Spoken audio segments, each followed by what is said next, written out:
So welcome back to everybody.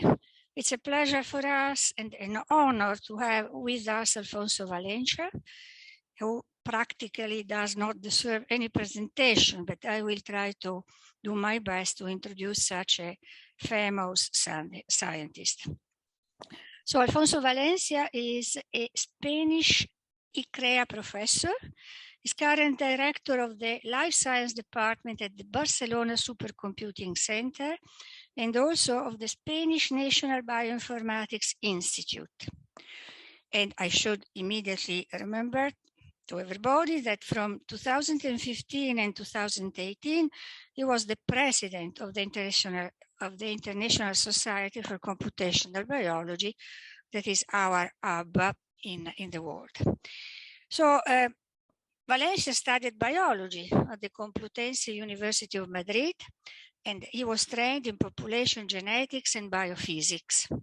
In 1987, he was a visiting scientist at the American Red Cross Laboratory, and he received his PhD in molecular biology in 1988 from the Autonomous University in Madrid.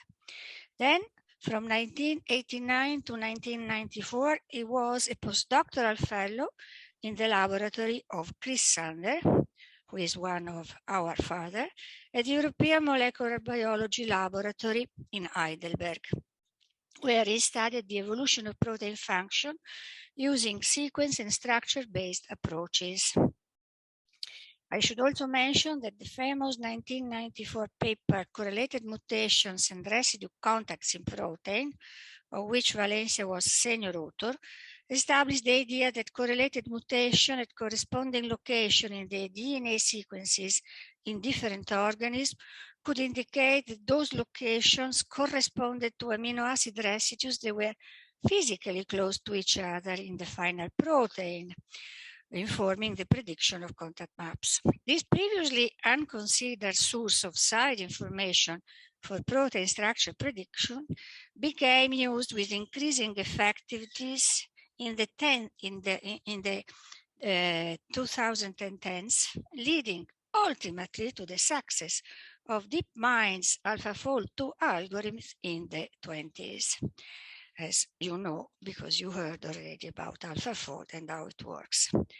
His research is focused on the study of biomedical systems with computational biology and bioinformatics approaches. Main research line in his labs are software development for protein-protein interactions, docking for interatomics and personalized medicine initiative, new approaches to the prediction of protein structure and interaction, and network biology.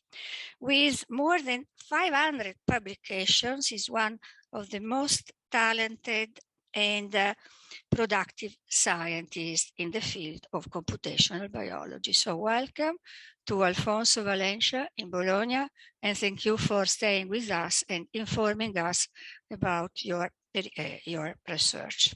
Okay? Well, thanks, Rita. It's, what an introduction. It's very good to have friends. Otherwise, nobody will say anything like this. So it's a pleasure to be virtually here. I hope we all hope that next year we will be able to do it in person. As we know, being in the business of predictions, we are pretty bad in predicting what is going to happen next year. So let's see if this time we are a little bit more lucky and we can have the Bologna School in person. So let me share my screen and start the talk.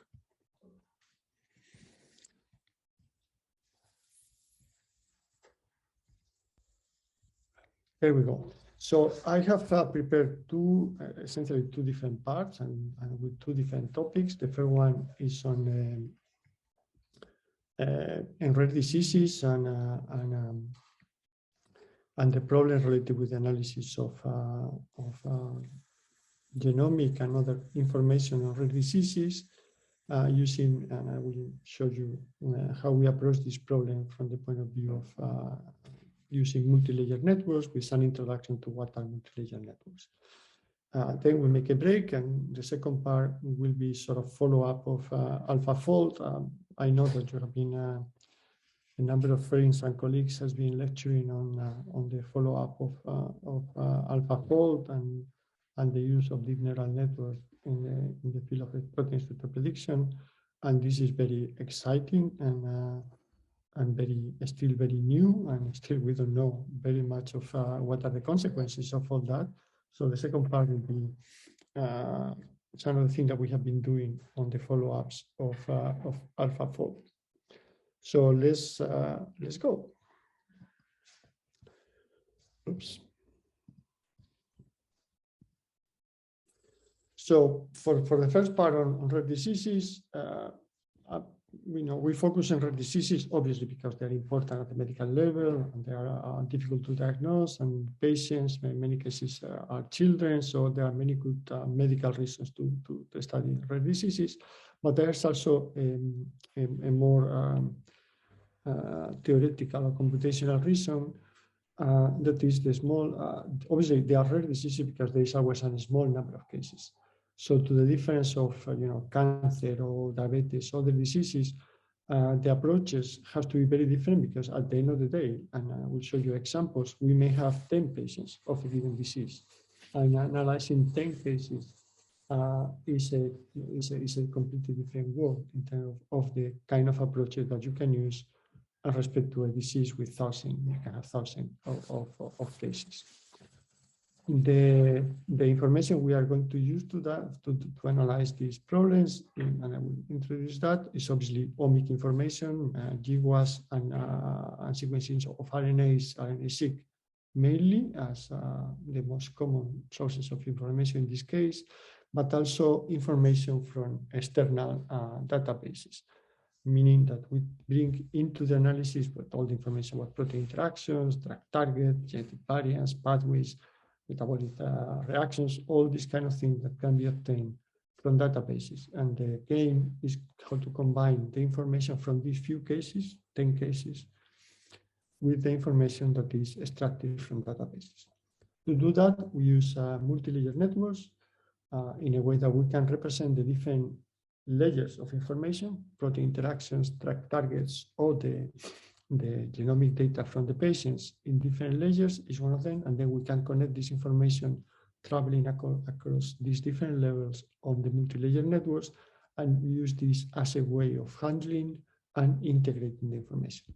And then you need systems to analyze the information, to analyze these multi-layer networks.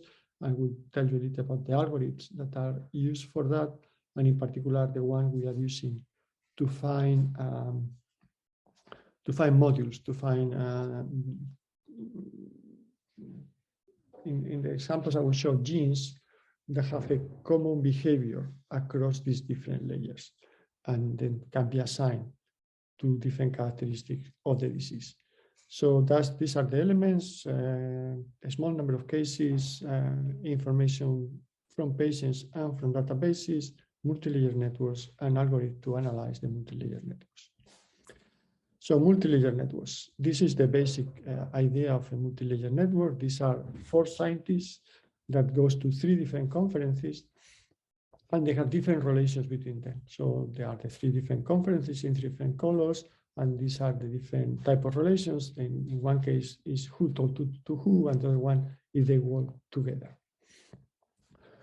Obviously, there are relations across the layers because it's the same scientists in different conferences, but not all the time all the scientists are in all the conferences. And then there are relations across the 2 different events because the same scientists may or not be talking or working together.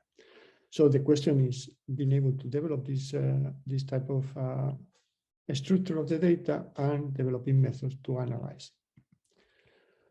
And the things can get more complicated. In this example, is relatively easy because they aren't always the same for scientists, and therefore there is a correspondence between layers, the same scientists in different layers. Things can get more complicated in these examples in which there is a layer with 5 different objects and another layer with 4 different objects, and this may be completely different. So as we start mixing different levels of information in different layers, things get complicated. This is an Anice Baldot. Anice was a postdoc in my lab, And she's the one that has developed many of the ideas and methods that we are using now. She has, for example, she has her own lab in Marseille.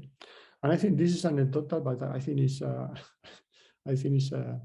interesting way of interesting to think in the ways life of scientists change and how unpredictable things are. So Anais was, as I say, postdoc in the lab, and then she ran for these CNRS positions that are like a national exam, like in Italy. And she got one of these positions that is very prestigious, and she was surprised to get the number one. She was not expecting this at all. So she got the position. Good luck, fantastic. Go back to France to start your lab.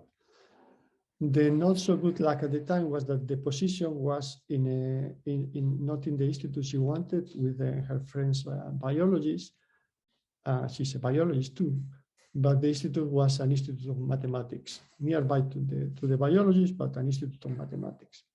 So she thought on this a little bit, and then she went, and she spent like 4 or 5 years in an institute of mathematics.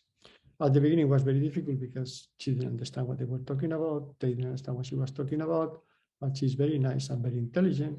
And 4 years later, she has a lot of good friends and make a lot of interesting collaboration with the mathematicians. So now she's producing a lot of interesting science in this area of multilayers with the collaboration and the inspiration of the mathematicians in her institute. And I think I find this very interesting. How life can change by a bureaucratic decision. You go to a mathematics institute. How you use the opportunity can be really interesting, and also means how important mathematics and methods are becoming in biology and in computational biology, in particular, where we see that the success of Anais now is because she had the opportunity to increase her background in mathematics. Anyhow, multilayer network can get complicated. This is one from the transport system in Madrid, from a paper combining 3 different types of networks. Some of them are in the same physical location, but they may not be exactly the same physical location. Then you ask questions of how to go from one place to the other in the fastest possible way, combining these 3 different types of transportations, and then you can solve this using this multi-layer network, but in this case are corresponding to different entities connected in different ways with different meanings and also with different times in between nodes if you want to calculate movements. So multi-layers can get really complicated. If you want to see this from the point of view of what we need a way of describing the nodes, can be genes, can be diseases, and a way of connecting that. So at the end, we will be manipulating 2 types of matrices, a matrix that will be the presence or absence of the nodes in the layers, and another matrix that will be representing the distances, the connections, the edges between the nodes in the different layers. In this case, it's very simple because there are only 3 nodes on 2 layers. I think it's obviously more complicated with many layers and many nodes, but that's basically the 2 types of matrices that you end up manipulating. And then there are many, I'm not going to review this at all, but there are many different approaches and tools to analyze and to connect information on the different layers. How to measure things in a multi-layer, simple examples, so examples made simple. This is what is called partition coefficient. From the first example, this guy has a very high partition coefficient because he's participating in many different layers. This lady has a low partition coefficient because she's participating in a few, and this one has a lot of because she's participating in many more layers. So you can quantify this to measure the importance of every node in terms of the partition coefficient. How much is a given node sharing and participating in connections in the different layers. And this can give you a degree of importance across the layers. You can do this for biological networks. In this case, we have used this, an example I will use later, molecular interactions, targeting drugs, variants associated with diseases, pathways, or metabolites. In each one of them, you can define a ledger and then see what are the nodes, so the genes that are connecting, more connected. And then you up with a connection of genes that are the ones that are more connected, and you can start thinking why these genes have the property of being important, not important for a given particular type of information, but being important for the connection between all these different layers of information. There's a biology. I'm not going to enter following this explanation. Other ways of analyzing network is calculating trajectories. That's, I think, is a pretty, the idea is a nice concept, and the derivation of this multi-dream is from NAs. So it's taking the network and trying to find a community. What will be a community? Community is something like is connected in one of the networks. So there are a lot of contact between the nodes, but also there are contacts in the other layers, and there are less contact with other communities. So it's like doing clustering, but instead of doing clustering in a single network, you do clustering in a single layer, you do clustering across the different layers. To do that, a way of doing that is using this multi-X-rank. So the idea is, how do I now calculate these communities? The way Anna is doing this in this type of approaches, and proposing that is to start in a given node, and then travel across the other node with some rules. You travel to a node that is connected, and from then to another. But if in some point, it's better to explore the space by traveling to a different network, to a different layer, and exploring the different layers. So it's starting different runs until you complete and you exhaust the network. A way of doing that will be used later is we use as a starting point the genes that are overexpressed in a given patient, and then you start with these nodes and travel the rest of the network that are connected by protein interactions or by common mutations. So that's a way of traveling. One more criteria that is in use is affinity scores. Is this starting these random walks around the network and then calculating the affinity score as the combined probability of traveling across the network. For you get one of these affinity scores, for example, for each one of the differentially expressed genes after exhausting all the walks across the different layers of the network. One more, this is modularity. One more way of measuring things in the multilayer network is what is called modality resolution.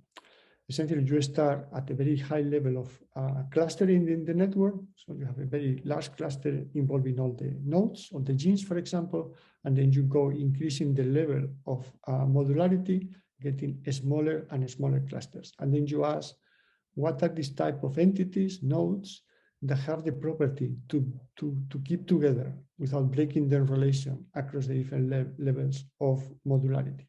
You increase the number of communities by reducing the size of the clusters, you increase the level of resolution, and then you can ask questions about what has happened in this process of modularity resolution.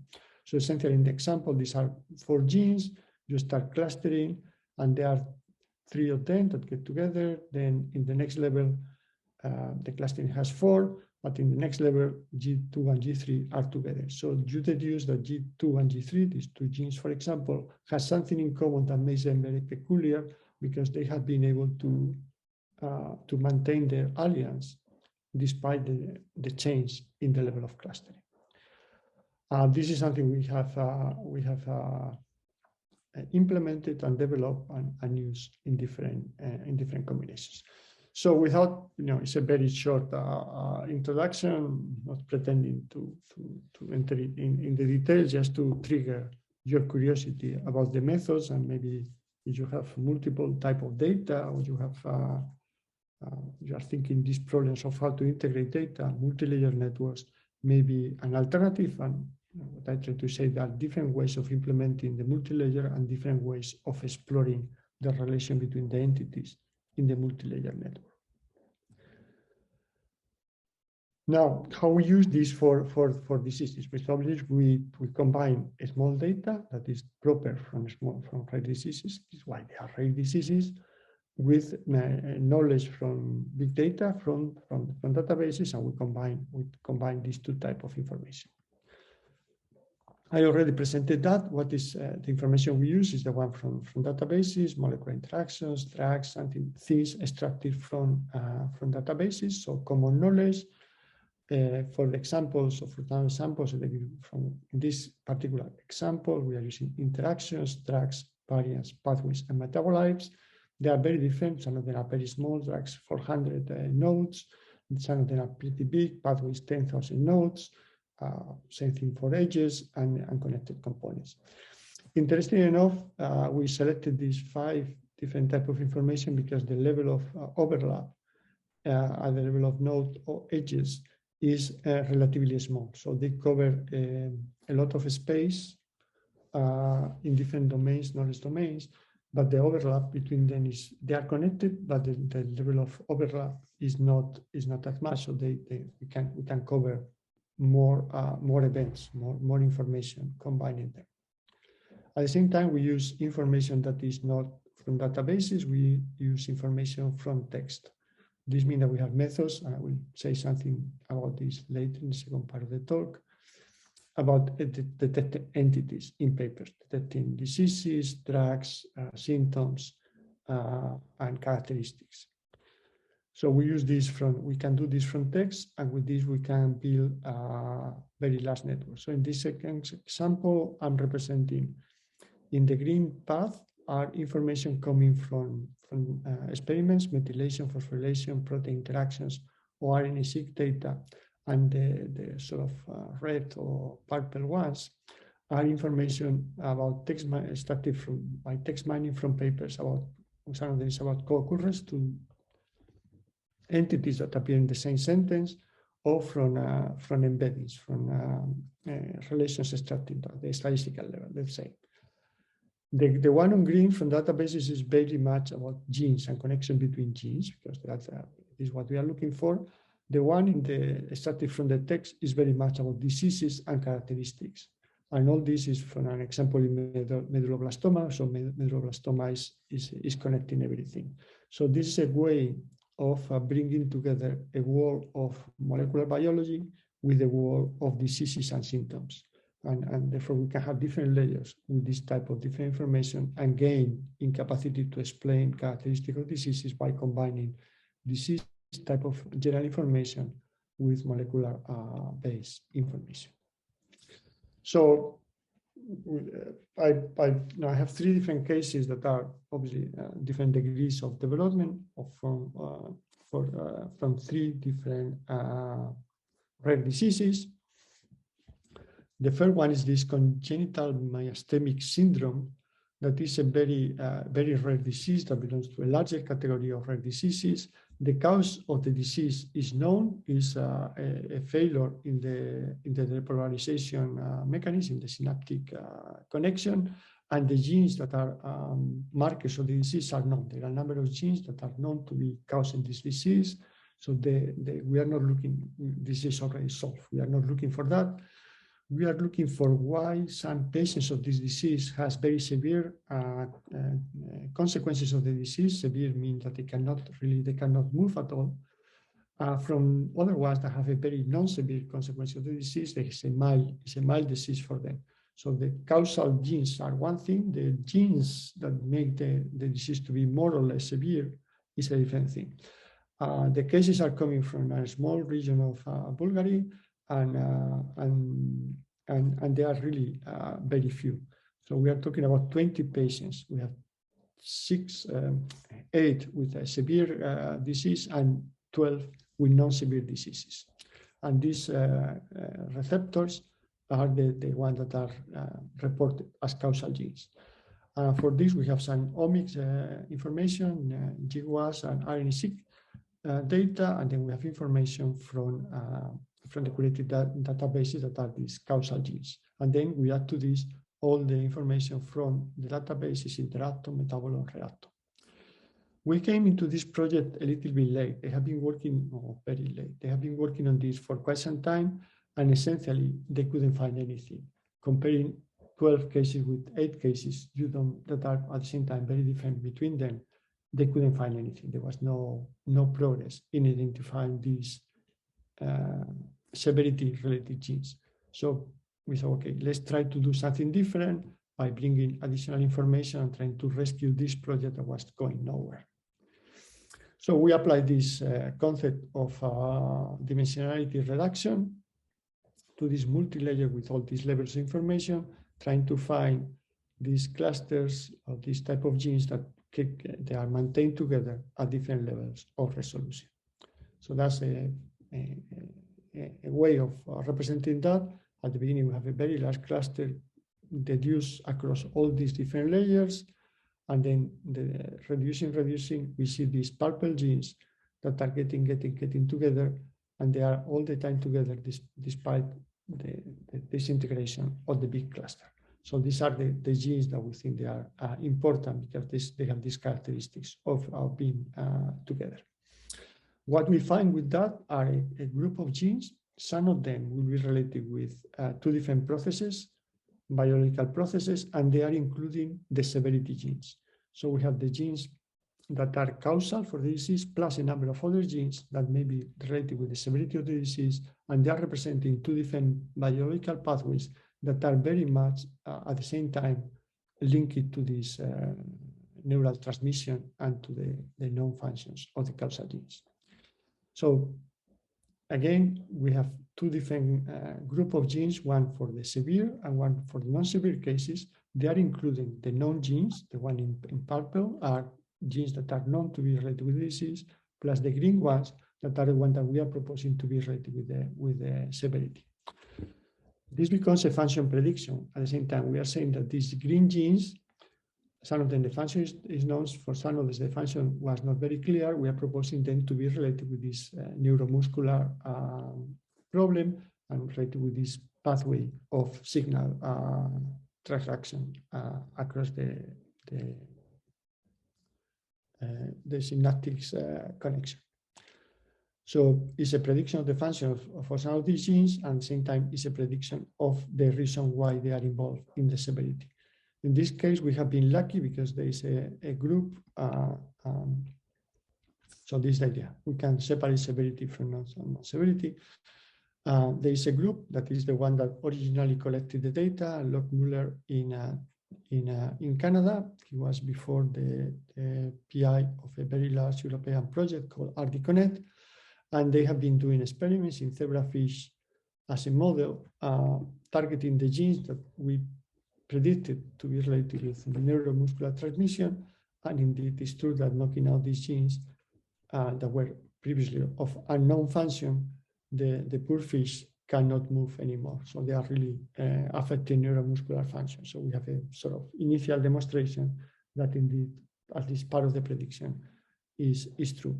So that's a use of multi-layer network to solve a very difficult case with only 20 different patients using additional information to propose something that is a very important medical question, that is why a given disease has different degrees of severity. What is the molecular basis for this particular disease? My second example, that is a different disease. This medulloblastoma is against one of the main child cancer. This is part of an European project, and in this case, the goal is different.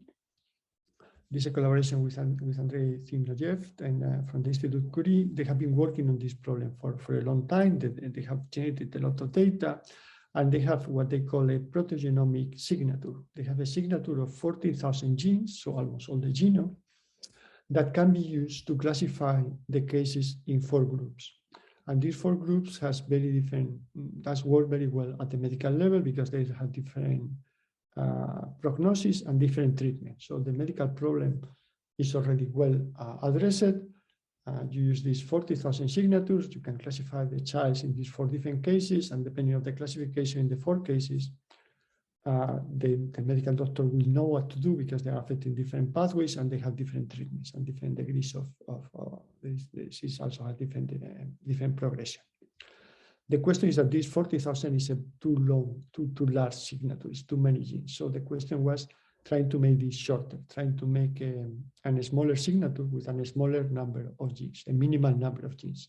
So again, same thing, we took the information that I have about this child cancer, we put this together in a multi-layer with information about protein interaction, drugs, pathways, and the others.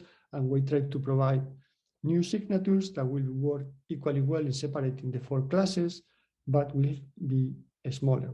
We have a reasonably small number of genes that can be analyzed for classifying the cases. I lie a little bit because the classification is not exactly in 4 cases. There is a 5th case that is a mixture of G3 and G4 that is not that well characterized. The first 2 are affecting the sonic hedgehog and the wind pathways are very clear and very well characterized at the biological level. The G3 and G4 are less clear at the biological level, and this mixture of G3 and G4 is a little bit of an intriguing question. Still, we don't try to redo the classification, we just try to have a classification in 4 or 5 classes that will be similar to the one they had before, but easier with less genes. So what we do to do that is to bring together, they have all these levels of information, RNA-seq, methylation, protein, phosphoproteomics that we classify in layers, and we add to this text mining information. And again, text mining is important because it's connecting information from different layers. So it's providing not only additional information, but it's providing additional connections, an additional layer of connection that help us to travel across the layers and to form clusters. Again, this is the example I showed you before. This is why in this particular case it was important to bring all this information from text mining to complement the information from the experiments. Again, we use this multi-layer community detection algorithm. Essentially, we try to solve this problem of reproducing the classification in a number of groups that will be equivalent to the one they had before with a smaller number of genes. So we solve this as an optimization problem and demonstrate that this is significant. And without entering into the more technical details, I'm happy to discuss. We end up with a signature of 1,800 genes, so it's 10 times less, in 87% dimensionality reduction with a 95% accuracy. So we can classify the cases in the same way that we classified before, essentially, with this ambiguity of the G3, G4 classification. These are the 4 classes. In our case, the 4 classes are composed of 3 clusters, 2 clusters, 1 cluster, and 1 cluster.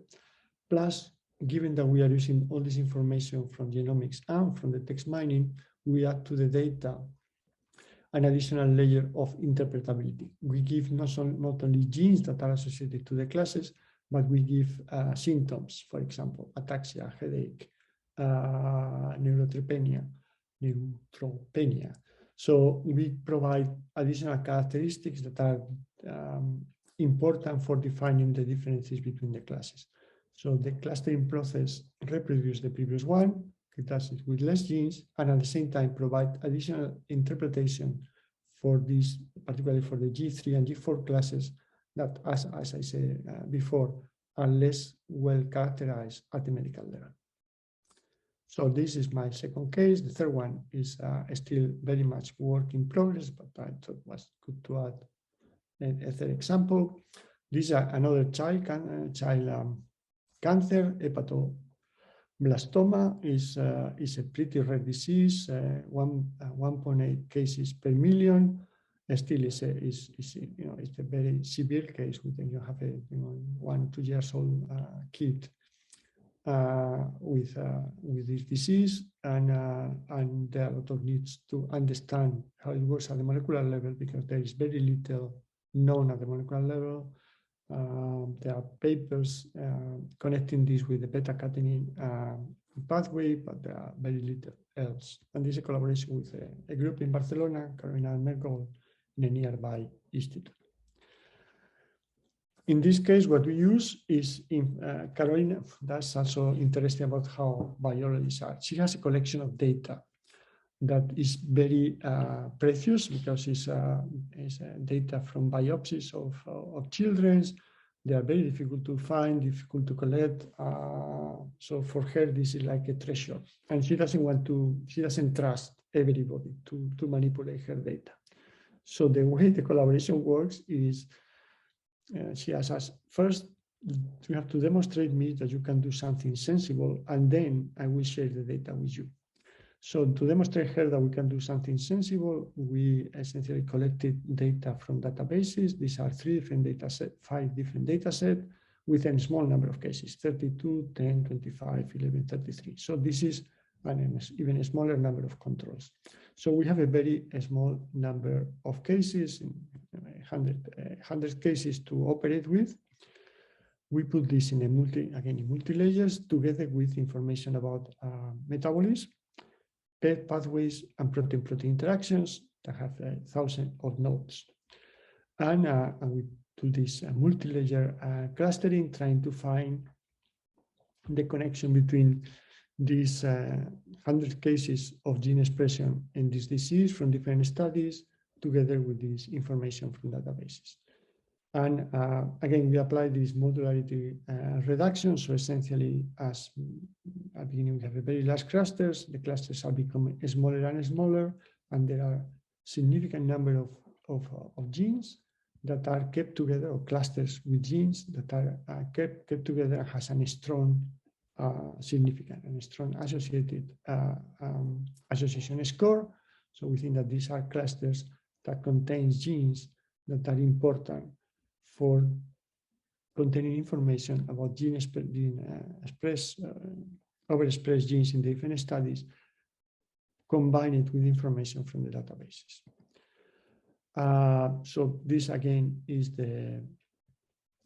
without entering into details, we analyze some of these communities in terms of pathway enrichment analysis, and again, hedgehog and wind becomes like the 2 main associated pathways. So for the first time for this disease, based on public data, we have some additional pathways that can be explored and can be followed at the experimental level. So it's bringing this information. Now now I think with this we sort of convinced Carolina that we can do sensible things with the public data. Now the second part of this study is now bringing her data. She has something like 200 cases in the fridge, for which she has already genomic data and RNA-seq data, and we put this together with this information from public sources, and hopefully we'll get more capacity to explain the data and more insight into the molecular basis of the disease that then can be followed up with other experimental systems. So that's what I wanted to tell you about this first part on diseases. I repeat that rare diseases as an important medical problem, a challenging biological problem, understanding the causes and the pathways and the genes involved in the different rare diseases, but also as a very interesting computational problem for computational biology, because operating these cases with 10 cases, 100 cases, is not something that you will do with standard statistics that are used for the large cancer genome projects. It's something that you have to find different ways of doing that, to invent new methods to do that. The methods that we are using to do that are these multi-layer networks combining information in different layers, plus new algorithms for doing clustering. In this case, we use this dimensionality reduction algorithm with these association scores, traveling across the different layers, and we do this by combining experimental information from the cases. GWAS, RNA-seq is normally the information you get from the patients of rare diseases, with information from the literature, so information extracted from papers, with information extracted from the databases. In this case is 5. I showed you different examples. We use different layers of information as we find more adequate for the different disease scenarios.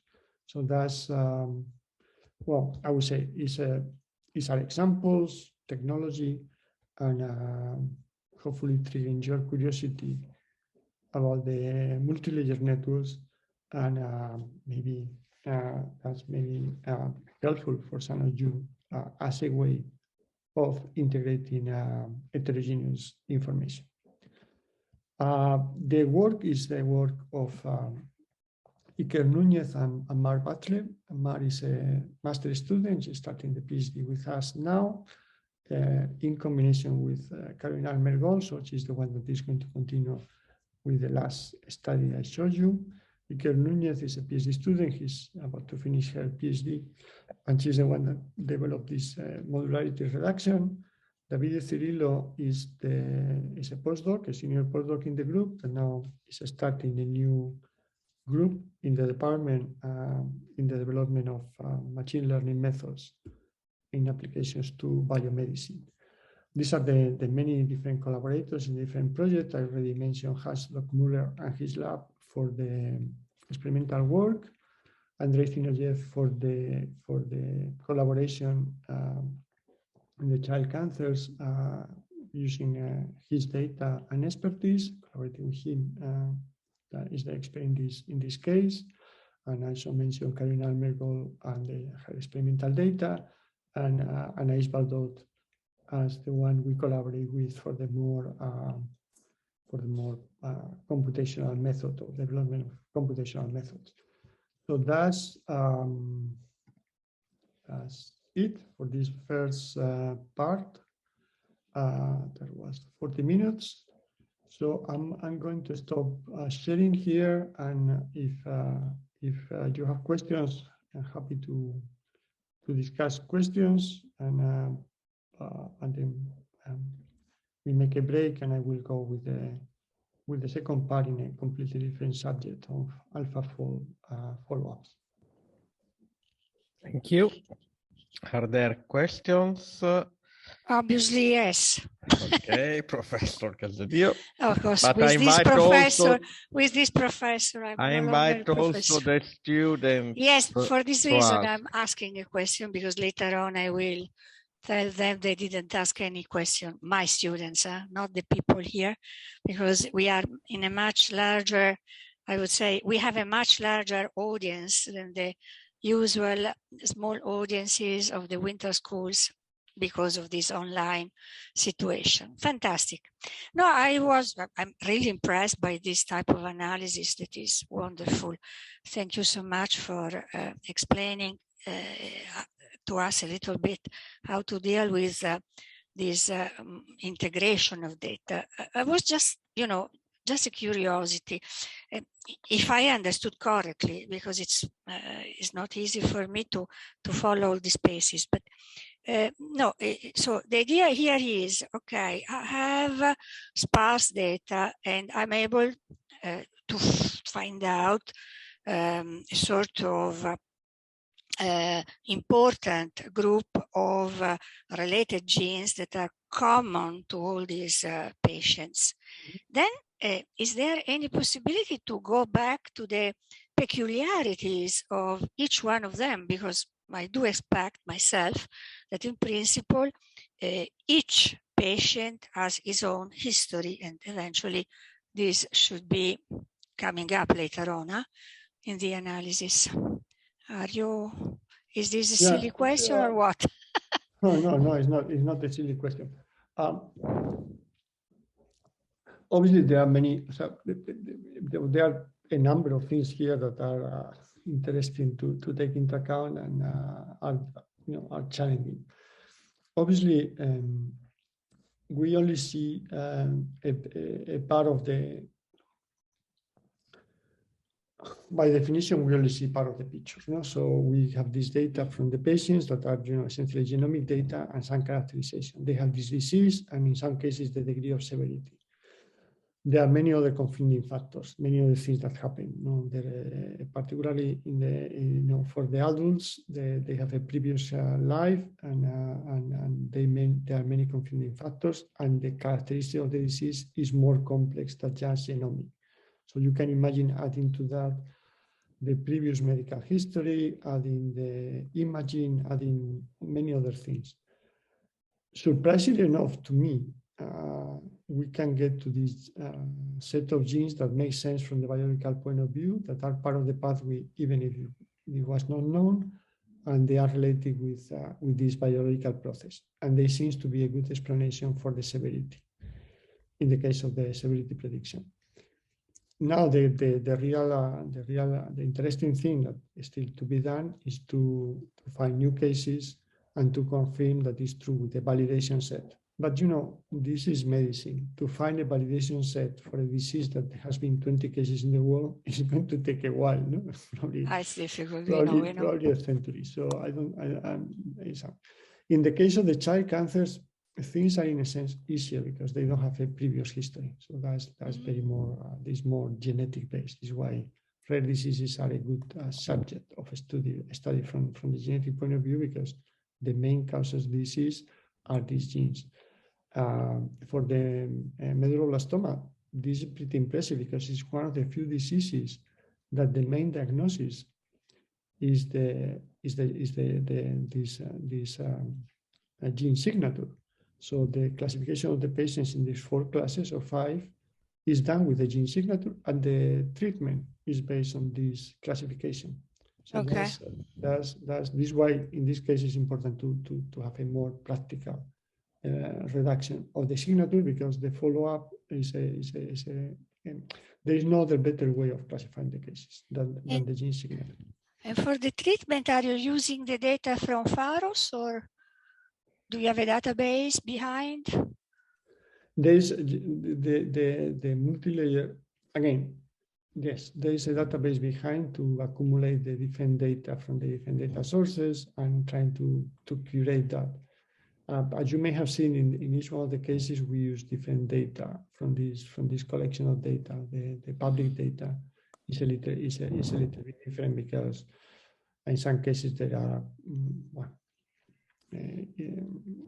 we try to find public data that is closer to the disease application. So you still have to deal with this problem of what data I'm going to use and what for.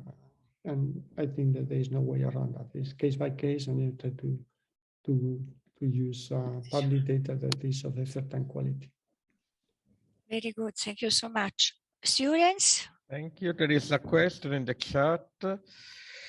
To conduct such a multi-layer data integration, do you have to have the omics data from the same samples, or can you also combine and analyze, for example, RNA taken from X samples, GWAS from other wild sample, proteomics from other Z samples? Yeah. So this is so I'm sorry that I didn't make this more clear, because this is really the important point.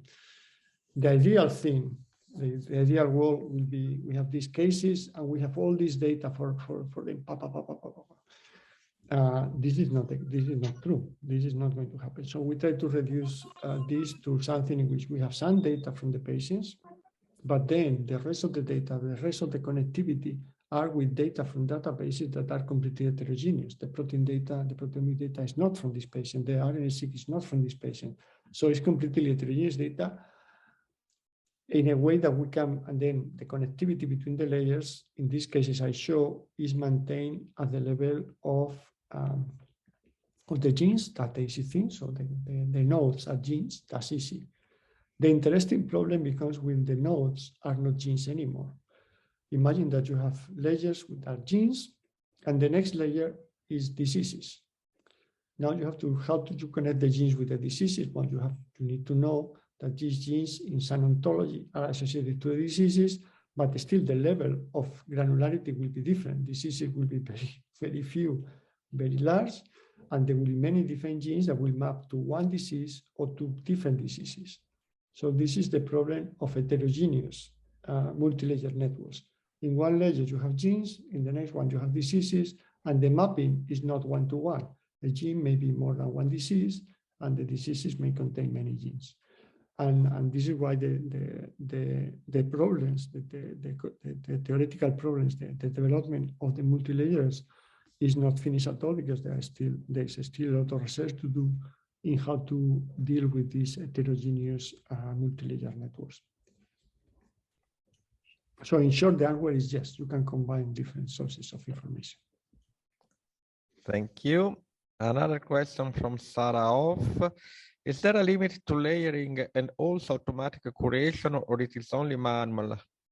I mean, the layer connection can be done automatically or be corrected and be corrected, or must have a manual curation? Well, for the experimental data, obviously there is a lot of manual curation to be sure that the quality of the data is what it is. From the databases, we try to use databases that are of a given level of quality, and then you build this automatically.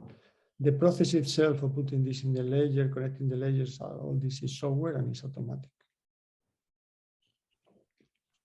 Thank you. A question from Eduardo Bettazzi. You can open the camera, the mic if you want. Yes, thank you.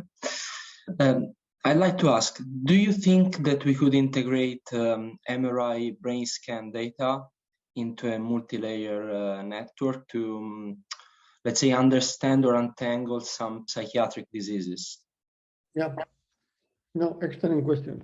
This is obviously it is possible, but has to be done. We have not done it. We thought on that with all the people in the Brain Institute or neighbor and friends, and we have not done it. I don't see.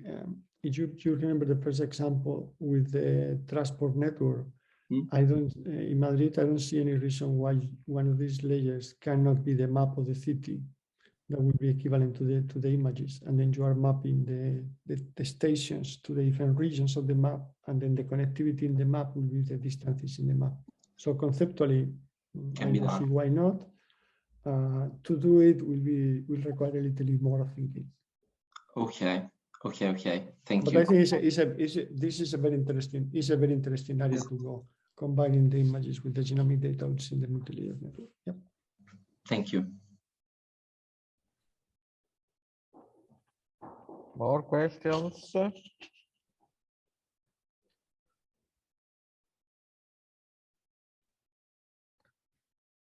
Okay, maybe we can have a break. Yep. We'll back at 12, or what is your... Okay, perfect. No, you tell me. Huh? No, it's perfect. It's okay. Perfect. Thank you. See you at 12. Okay, so try to do this in half an hour, estimated time. So let me share my screen.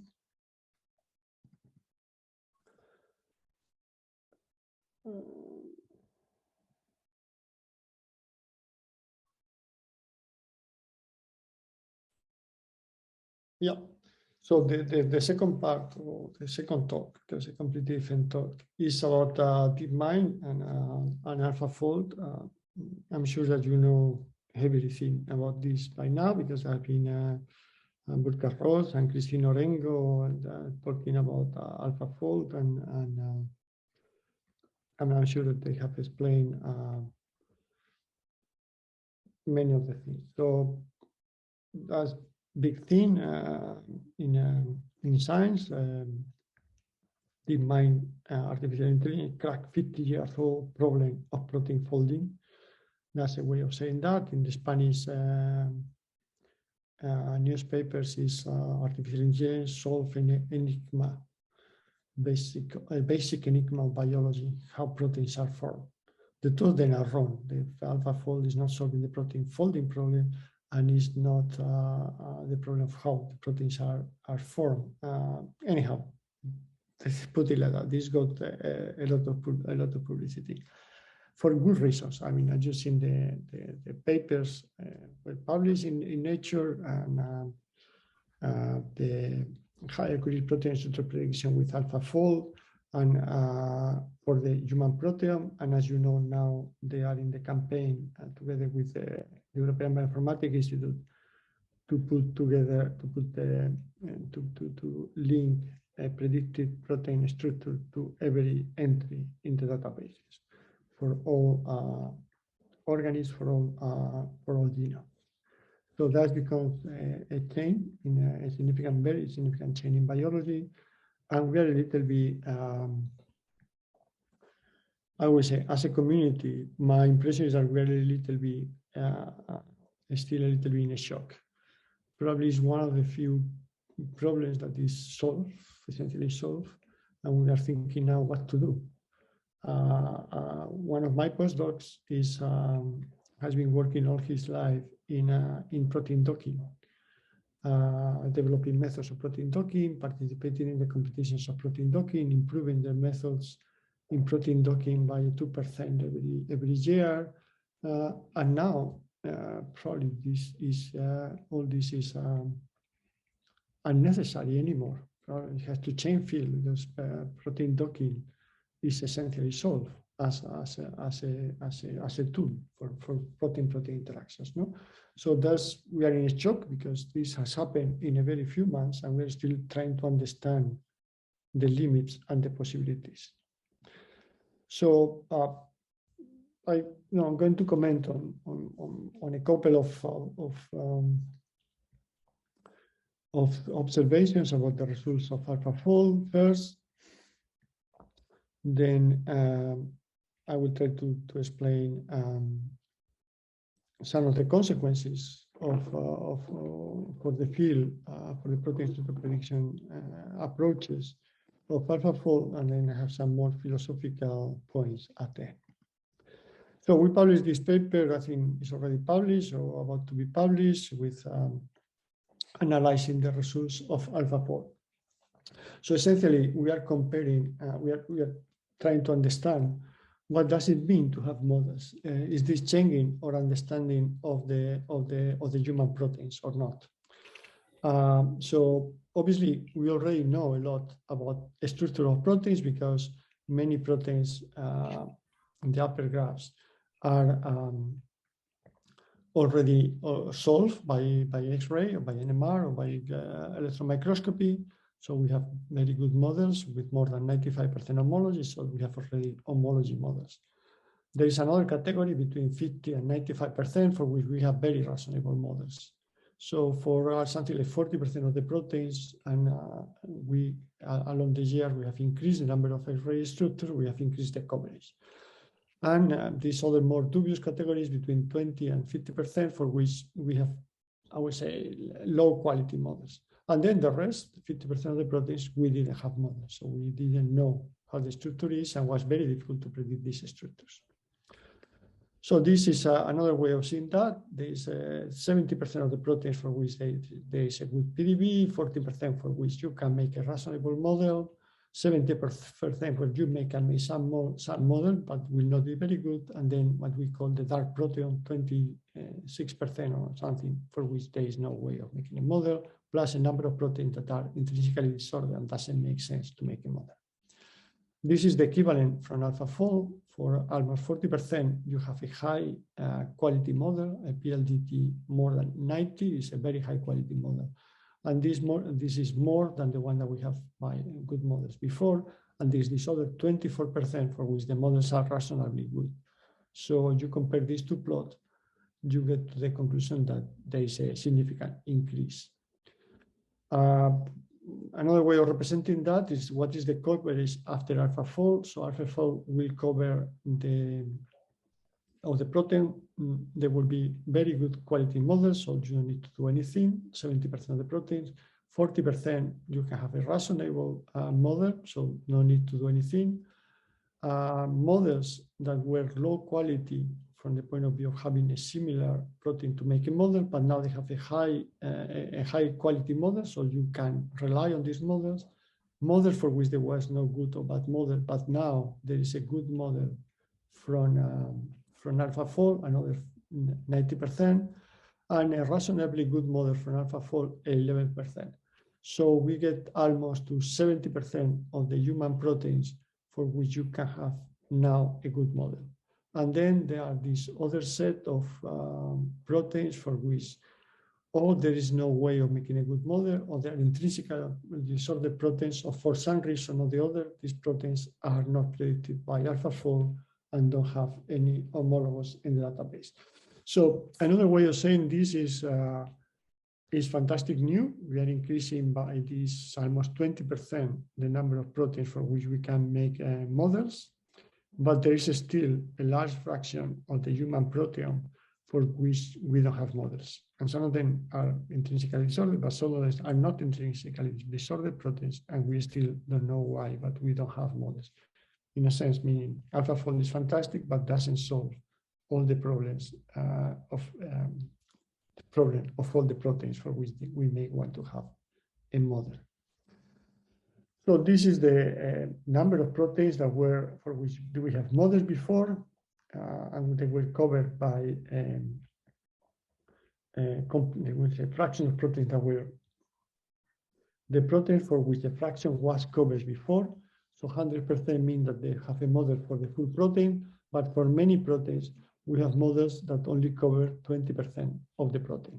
So only part of the protein, the domain, is solved by X-ray crystallography or NMR or whatever. And for many proteins, we didn't have any model. The chain now is this. The zero has almost disappeared. There are very few proteins for which we don't have anything. The proteins for which we have very small part solved has decreased a lot, and the number of proteins for which we have a large fraction of the protein covered has increased a lot, including the ones for which we have a complete model. So these are, I would say, very good news. We have more proteins that are fully covered by good models. Now, what is the consequences? One thing is to talk about the human proteome. Something different is to talk about the fraction of the human protein that is relevant for diseases. And this means these are all the genes, but are all the essential genes. Genes that we know that if they knock out, they have a failure, systematic failure. In this case, these are the ones that were already known in red, and the blue ones are the ones that we increase our knowledge. So the significant number of essential genes that we increase our knowledge at the level of a structural protein. So these are cancer genes, for example. Again, there is a significant fraction of genes for which now we have better models. There are two ways of reading this plot.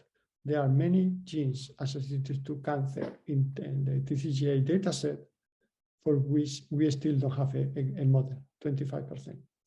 And the number of cases that we have gained thanks to AlphaFold is significant and is very important for these individual proteins, but is relatively small with respect to the number of cases for which we already have structural information. Why this happened is because crystallographers and structuralists in general has focused more on these proteins that are of human interest. And there are more proteins solved of these classes than the others, therefore it's more difficult to add new reasonable models. We analyze the thing also not only from the point of view of the proteins, but from the point of view of the mutations, of the variants. These are pathogenic mutations, and obviously there has many of the non-pathogenic mutations are in proteins for which there are structures, because these proteins were important, because there were pathogenic mutations that were more effort to solve them structurally. So the level of resolution at the structural level is very high, more than 75%. Still, it's positive that there is another 30% or 50% that is added by the models. Again, like in the previous cases, it's more difficult to make progress in the areas of human biology that has already been target of a lot of efforts. That makes sense, but also means that the impact of AlphaFold in biomedically important proteins or the study of mutations is less than in the general knowledge of the human proteome. If you want to see the other side of the coin. This is comparing with other genomes, and again, it's a little bit the same thing. When you compare what is gained in blue in terms of proteins that can be mapped with AlphaFold for humans is quite a lot. It's almost double the number of proteins. But if you look for another organism, Arabidopsis thaliana will be a good example. The number of proteins that can be modeled with the knowledge we have from X-ray is really very small. And then AlphaFold is representing a very significant contribution to the knowledge of the structures of the Arabidopsis proteins. Same thing for Saccharomyces cerevisiae, Staphylococcus aureus, Mycoplasma tuberculosis. In these organisms for which there has been less effort on the structural side, the gain is significant. This is also very interesting because these are unicellular or bacterial, and then the proteins are simple. They have the composition of domains is easier. Therefore, it's easier for, even if the number of structures is similar to the one of humans, the contribution of AlphaFold is larger because the proteins are easier than the human proteins. And therefore, it is easier for AlphaFold to generate models.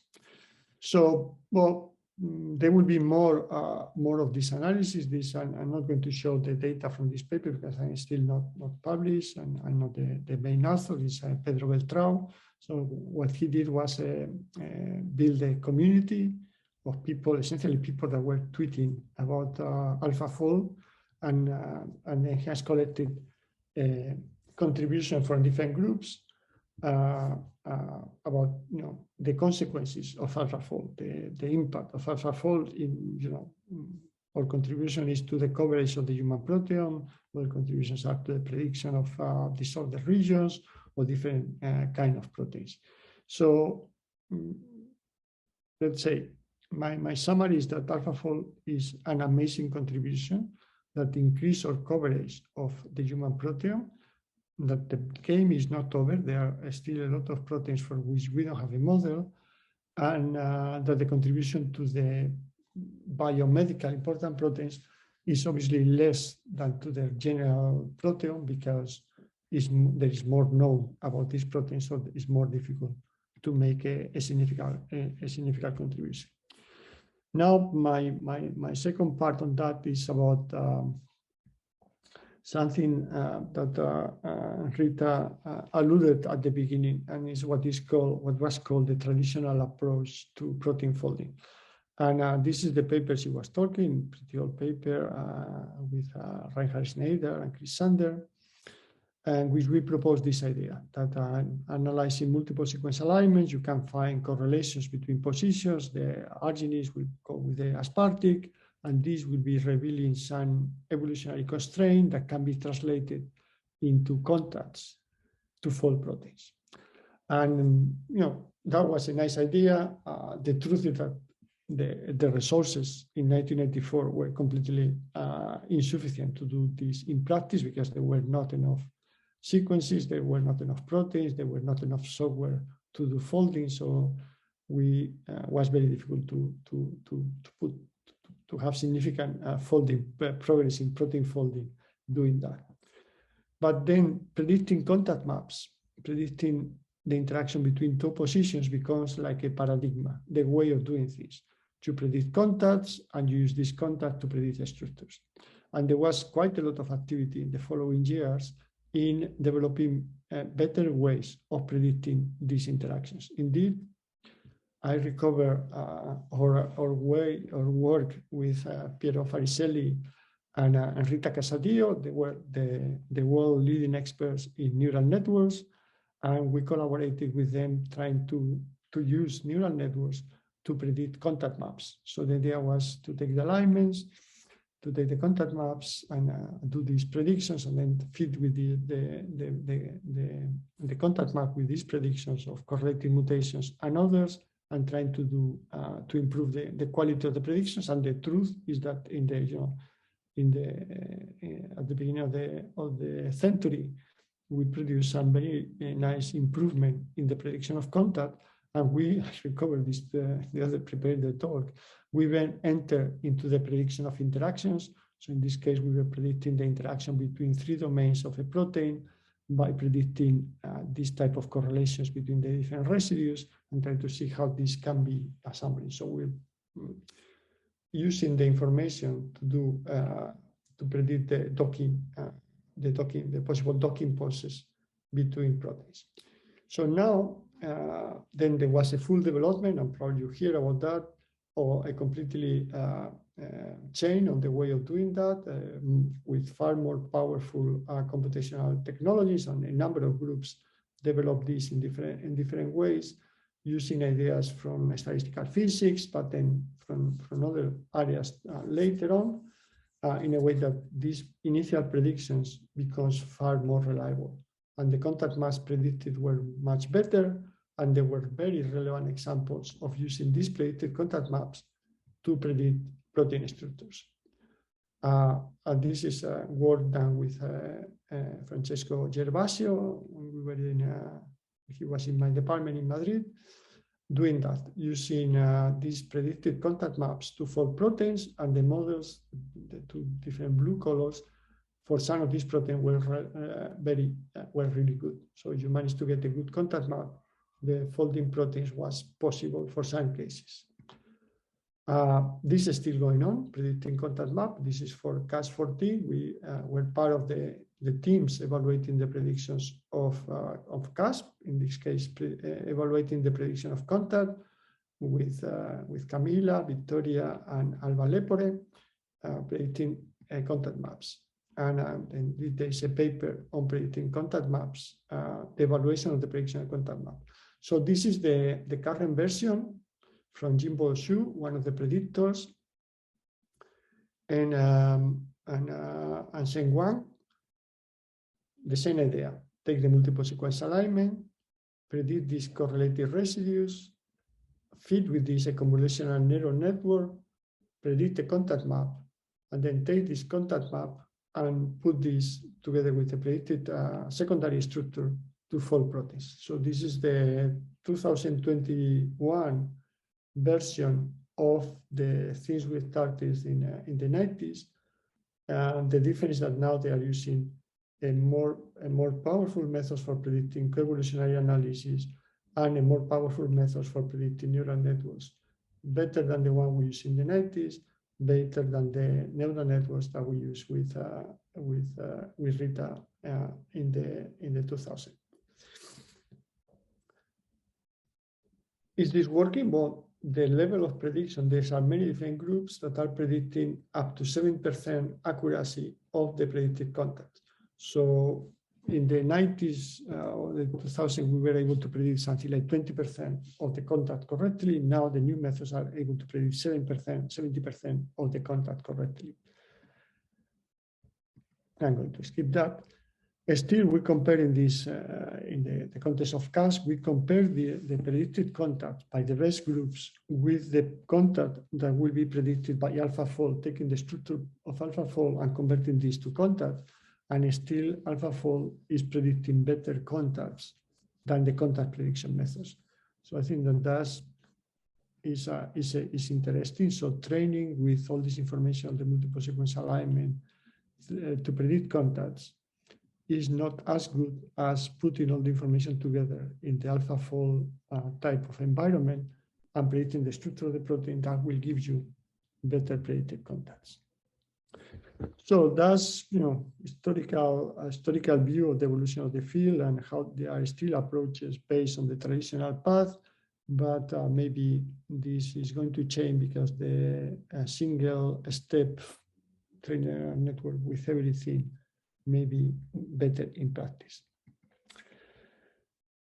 It's not the end of the analysis of coevolutionary information, at least not in my opinion. This is a review 10 years ago when we analyzed the many different ways of using coevolutionary information. And I give you one example.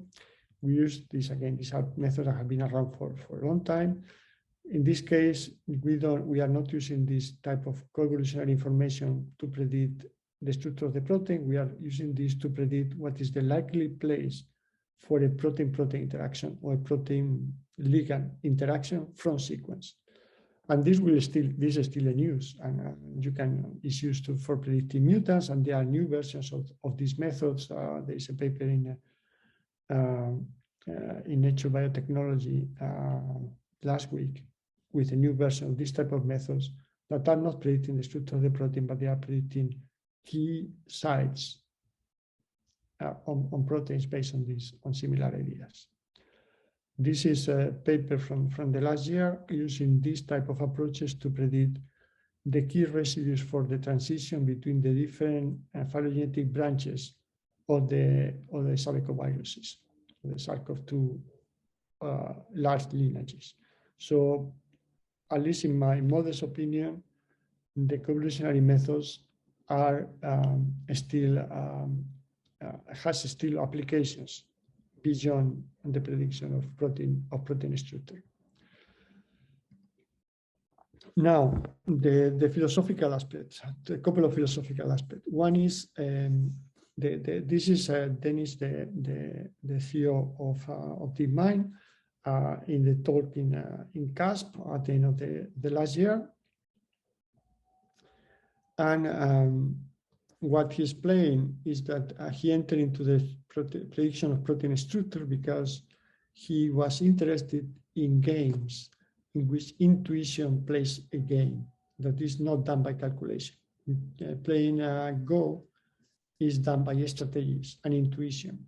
And this famous move 37 cannot be done by calculation.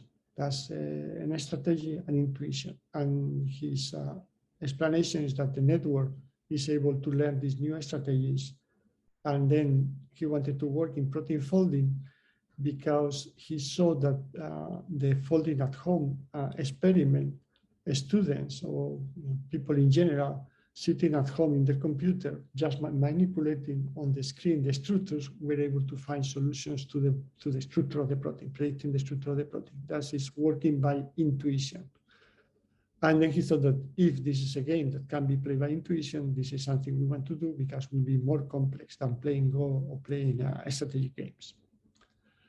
I think this is really interesting because it does move the field of artificial intelligence one step closer to a general intelligence. It's solving problems that are not numerical problems. It's solving other kind of more general type of problems. And I wrote this because I use this, life is so, again, it's anecdotal, but I think it's interesting. This is 1995. This is the first chess game between IBM and a human player. This was in Barcelona. The best chess player in Spain at the time was playing with IBM. This is because this is before internet was properly established. So the IBM machine was in the States. There are the two engineers in the machine. They were telling, so can you imagine communication was not that easy, telling the move from one to the other, and the machine was playing against the expert. And they draw. There was no winner. The interesting part, and I'm sorry because this is in Spanish, but it's in the newspaper. They asked the expert what he thinks, and the expert saying this that the game was very was not really significant and was very cold because the machine can only play boring cold games and has no inspiration and no geniality. And the machine and playing means sentiments. Playing chess means sentiments and geniality and creativity. And a machine can never be creative and can never be one of the big chess players. What is very interesting because it's 1995. By now we know that any small machine can beat any player, and the chess is a completely solved problem from the point of view of machine learning. So that means that, first of all, we are very bad in predicting what is going to happen in the future. Machine learning has progressed beyond anything that we could imagine. And it's very wrong to make this type of predictions of what machine learning can or cannot do, because all the predictions of what machine learning was not able to do has been broken by experience. My second philosophical is one comment, and I don't know if you have discussed this in the previous days, is from this one of the figures from the DeepMind talk, in which this is the network running from the sequence to the structure and jumping from the contact to the sequences to the contacts, and from time to time they can get what they call these predicted histograms. These predicted histograms are a snapshot of how the neural networks see at this point the contact map that is forming. So the orange areas, depending on the intensity, means that the network thinks that this will be a contact in the future and is pretty sure about this contact. The fantastic thing to watch is that the network is evolving and is thinking in, yes, I want to have a contact here, but later realizing, no, maybe this is not such a good idea, and then can forget about something and learn something different. For example, it starts forming contact between part of the sequence that are very close. Nearby, you form a contact. And later realize that this local contact may be not such a good idea because there is another part that is far away in the sequence that may become closer and maybe a better contact. So can forget about the local contacts, replace this by a long-range contact. And this is why it managed to form very complex. This was the reason why it managed to form very complex structures. Now the question, the philosophical question is this just something that happened? The neural network is learning like that and doesn't mean anything? Or the neural network is reproducing fundamental step of the physical process of protein folding. This learning and forgetting are formation of local complexes in a local minima that later is replaced by another local minima that is deeper than the previous one, and in getting closer to the global minima of energy. So is the network just learning random things and then get the structure right, or is the network reproducing fundamental step in the protein folding process? I tend to believe the second, that the network is learning fundamental aspect of the physical folding. But if this is true, then it will be really important to analyze the results, trying to understand the physics of protein folding. That is the ultimate goal, was never to predict protein structure. This is what is useful in biology, the folded structures. The scientific problem is to understand how proteins are folding, not the final result of the folded protein. Last one, in the last 5 minutes. So this also from the deep, another follow-up from the DeepMind talk. They are explaining that they use, that there are different types of neural networks, and that they started with convolutional neural networks, but the key chain in the technology, the difference between what they were doing in CAS13 and a lot of groups have reproduced later, and what they did in CAS14 is the inclusion of attention modules in the predictions. Attention modules is what allows the network to focus in a particular event, in a particular part of the learning space or the network space. And this is a technique that is that was invented or initiated in natural language processing, learning text. So I found this very interesting. So natural language processing is the more advanced, I will claim, is the more advanced area of machine learning or neural networks, and the things that are invented still are invented in natural language processing are then expanded to other fields, like in this case to the area of protein structure prediction. So this gives me the entry to natural language processing. That is the fast evolving area of right now of artificial intelligence. All this was a traditional area. We have been working on this for many years. Was a way of doing natural language processing. You find the words, you parse them. There was different ways of doing that, and the technology was evolving slowly. Until the 2018, when Google published the first transformer model, was called BERT, and this has, the output from my collaborators, this has completely blown up the field. Now, everything that was done is now done with these deep learning models in learning language. Anything that you use right now belongs to this transformer technology. And this, sorry, it's in Spanish, but classifying text, extracting relation the text, responding to questions, question answering, extracting information, conversational systems, automatic translation, your Siri, your Alexa. All this is based on language models that are these deep neural networks that has learned with text or with voice, and are specialized in these different areas. These models are huge. These are the language models in English, the GPT-3, the more advanced one. Indeed, it's not the more advanced. Now there is another even larger one that has 175,000 millions of parameters. And in terms of computing time, they are devastating, absolutely huge. This is Marta and Maite. They have developed the first models for Spanish and for Catalan. They are not GPT-3 models, they are GPT-2 model for Spanish and Roberta for Catalan. They are the largest models in Spanish and Catalan. And this has consumed something like for 192 GPUs with 16 gigabytes, taking weeks to train the model once and to train the model a number of times. Why?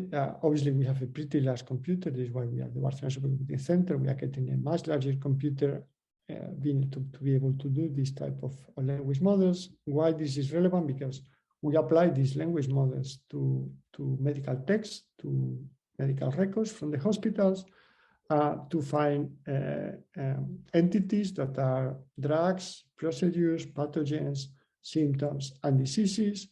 And the system, and we do this with a training set. I'm not going to enter into all the details. So this is the type of thing. This will be a text in Spanish. In our case, Spanish, a mixture of Spanish and Catalan, in which we are identifying the dates, the procedures, the drugs. The drugs farm in Spanish is fármacos. We are identifying negations. So this dilatation of our cavities. This is a symptom, but is negated, and this is very important in medicine. No, doesn't have that. That's the way medical doctors are working. Another negation, no, he doesn't have this type of things. No, he doesn't have this type of things. Different type of dates. This is the date of exploration, but this is something that happened 50 years ago. So you have to distinguish different type of dates, and all these other characteristics. And then what we are doing is mapping them to an ontology. These are different ways of saying the same thing. This is an ontological term for loss of taste, that in Spanish can be pérdida del sentido del gusto, aqueusia, or no percibir sabor. So the text is very different, but then you need the process that converts this automatically to SNOMED, to an ontology. So my three, I recap on that. So DeepMind is fantastic. AlphaFold is fantastic. Cover a lot of space in the protein space.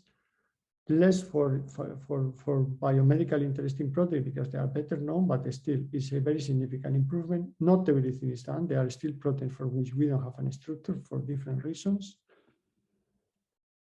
There are still things to do. I think that the understanding the multiple sequence alignments at the level of covariation still has applications beyond protein folding.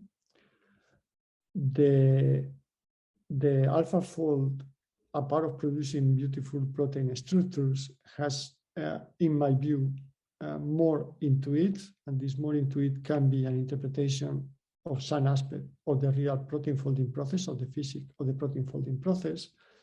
And DeepMind, by entering in this field, has entered in this area of more advanced machine learning, the one that is closer to general applications.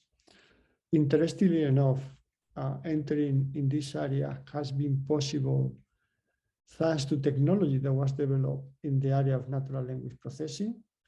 And natural language processing is, for me, fascinating from the point of view of being able to get closer to manipulating human language. And it's a challenge from a political point of view because all this is developed in English, and the other languages, Italian, Spanish, Catalan, are going to suffer to maintain themselves in the future, in the internet in the future. They need to develop their own models if they want to be part of the Alexas of the future. And this is what we are doing with the Spanish and with the Catalan, developing the general models.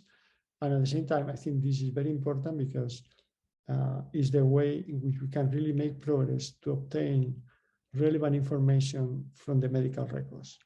I give you, to finish, one example. The more important in the COVID-19 cases, the most important information in the medical record is a sudden event and getting bad very quickly. And there are infinite ways in which the medical the doctors can write getting bad very quickly, progressing very rapidly to a bad state, worsening very something. You can imagine many ways of writing that. This is the most important information because it's the critical moment in which a patient has to go to the intensive care unit. But this is written in text. This is not coded in any way. So if you don't do natural language processing, you will miss the most important information in the medical record. So this is one of the reasons why I think this area is important, not only for the survival of the Spanish, Catalan, Italian, in front of the English, but also for the applications in biomedicine. And the work in protein and in CASP and the predictions of proteins and the development of methods is very much the work of Victoria Ruiz Serra, Alba Lepore, that left us for a company in Switzerland, and Camilla Pontes, and Eduard Porta for the last part of the part on the implications of AlphaFold for the prediction of proteins in the human protein. Thank you. If you have questions, you're most welcome. Alfonso, are there any questions?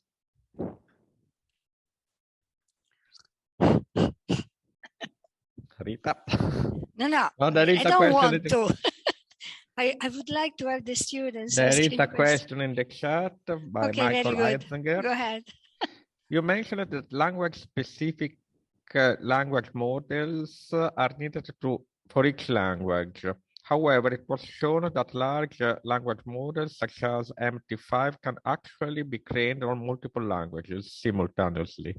Did you test those multiple language models by chance?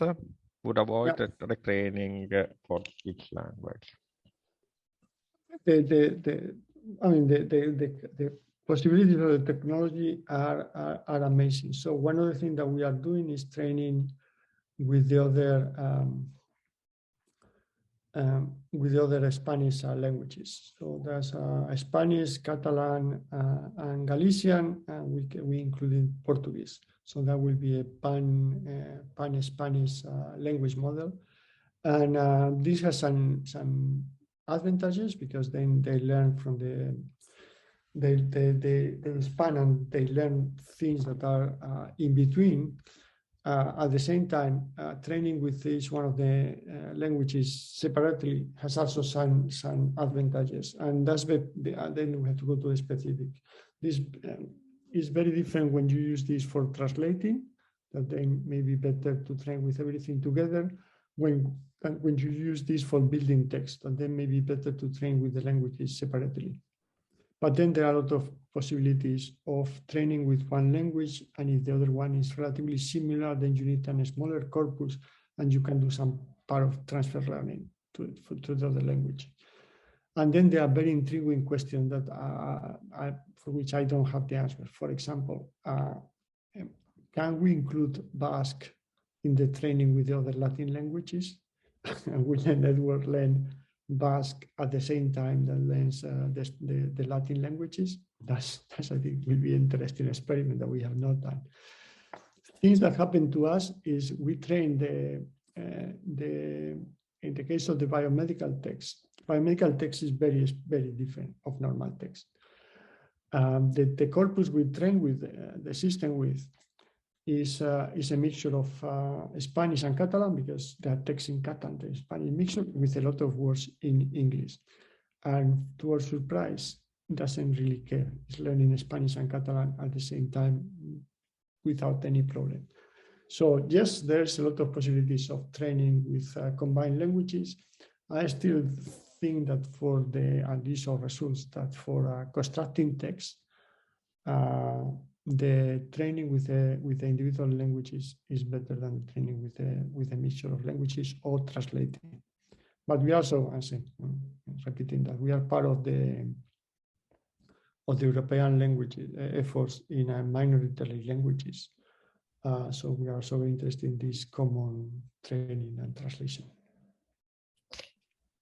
Okay, thank you. Another question in the chat. In your opinion, what is the most accurate tool at the moment for predicting credit structure of mutated proteins, such as in diseases? I don't know. So apparently, predicting structures of mutated proteins with AlphaFold works very well. You put the protein, you put the mutation, the system doesn't really care. And on top of that, the homology with the other proteins is very similar. So if there is a protein already solved or predicted, and you want to predict a mutant, the system will, your homology will work very well. If the mutation is disrupting the structure in a significant way, then you cannot do the prediction by homology, because you will not reproduce the model. AlphaFold, we don't have enough results to answer this question. I have the impression that AlphaFold is able to capture some of the cases with the disruption is very obvious. You put a proline in the middle of something, and then the protein, the score of AlphaFold will drop dramatically for the structure, and you can deduce that the model is not very good. But in many other cases, the system will not be able to predict that the protein cannot fall with this mutation. The number of mutations that we know that are disrupting completely the structure of the protein is not that many. So it's not that the question is not easy to solve. So in short, the answer is use the structure that are already there, or use AlphaFold, because in 90% of the cases, the model will be good. But if you are unlucky and you are in one of these 10% of the cases in which the structure is very different, you may have a real problem and make a big mistake, and it's difficult to know if you are in one case or the other. Would you agree, Pierluigi? Yes, I'm not so familiar with AlphaFold, using AlphaFold in mutation. Yeah, I suspect that is absolutely the case. More questions? Well, I have one. Well, this is not even a question, it's an observation. With the students, we went through SwissProt several times, and we found out, well, in a very, I would say, rough and approximative way, that the models of AlphaFolds will compare with the models of a Swiss modeler whenever there is in the background much information, so to say, a well-known protein family with even templates, etc. When this is not so, AlphaFold routinely gives very ambiguous models that I wouldn't really define the protein structure. So the final comment to this can be, okay, fantastic. AlphaFold was able to learn whatever we produced through the 50 years of investigation, experimental investigation as well, in the range of in the domain of protein folding. Okay, so I don't know. You did a better analysis, obviously. You are right. So for the cases in which there is already proteins and structures, 95%, no, anything with more than 50% of homology, AlphaFold will produce a high quality model that is not that different of the one that you can produce by standard homology modeling. But then there is another 50%, 1/5, that the homology models will be very bad and the AlphaFold models are high quality. So that's the contribution. If you want to put a number, there is a 50% of the human proteome for which AlphaFold is producing a model that is good and is not easy to derive by homology model. It's not just learning from homologous structures. That's the the very bottom line is this 50%. This is the human protein. If you go to the genus, it's more relevant because there is less known about. Fantastic. They are good model as long as CASP runs then the results, and then we have to infer on this basis that they are good model anyhow. To which extent can we do this? Because unless you have the scores of AlphaFold are, I mean, the best thing of AlphaFold are the scores. The scores are something you can believe. If the score is very high, more than 90, the model is very good. Is crystallographic structure quality.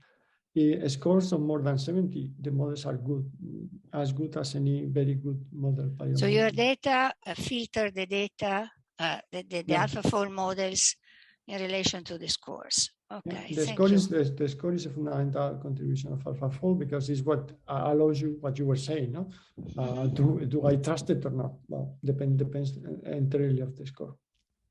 Okay.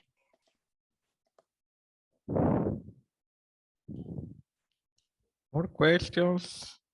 Let me open the chat. Sorry. No. Please close your microphone if you don't have question. If you have question, of course, ask.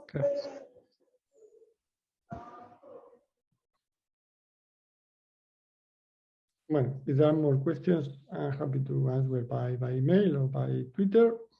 Okay. So thank you again very much. It's been a pleasure and hope to see you in Bologna soon. My pleasure. Good to see you too. Okay, stay well, enjoy. Ciao, ciao, ciao. Thank you very much. Bye.